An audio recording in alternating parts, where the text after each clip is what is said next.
अजीज तलबा व तालिबात, अस्सलाम वालेकुम व रहमतुल्लाहि व बरकातुहू। हम ज़मीन के बैरूनी अवामिल से मुताल्लिक मालूमात हासिल कर रहे हैं। आज हम फरसूदगी से मुताल्लिक मालूमात हासिल करेंगे। चट्टानों का टूटना, कमजोर होना ये कुदरती अमल है। इसे फरसूदगी या रिजाकारी कहते हैं। फरसूदगी की 3 किस्में हैं: तबई फरसूदगी, कीमियाई फरसूदगी, हयातियाती फरसूदगी।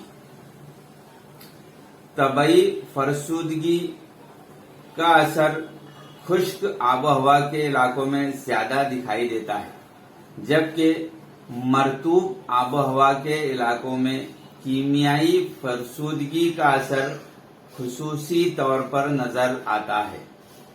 हयातियाती फरसूदगी का अमल जानदारों की वजह से होता है। अब हम तबई फरसूदगी से मुताल्लिक मालूमात हासिल करेंगे, जिसके लिए तो एक प्याज लीजिए, उस प्याज को काट दीजिए। आप देखेंगे कि प्याज की बैरूनी सतह का दर्जे हरारत उमूमन अंदरूनी सतह के दर्जे हरारत से ज्यादा होता है।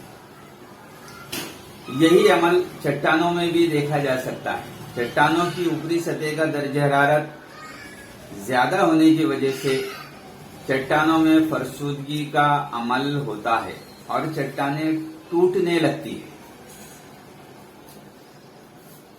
तबई फरसूदगी की अहम वजूहात दर्जे हरारत, अंशुमात, कलमाओं में इजाफा, दबाव का इखराज और पानी है। शुक्रिया।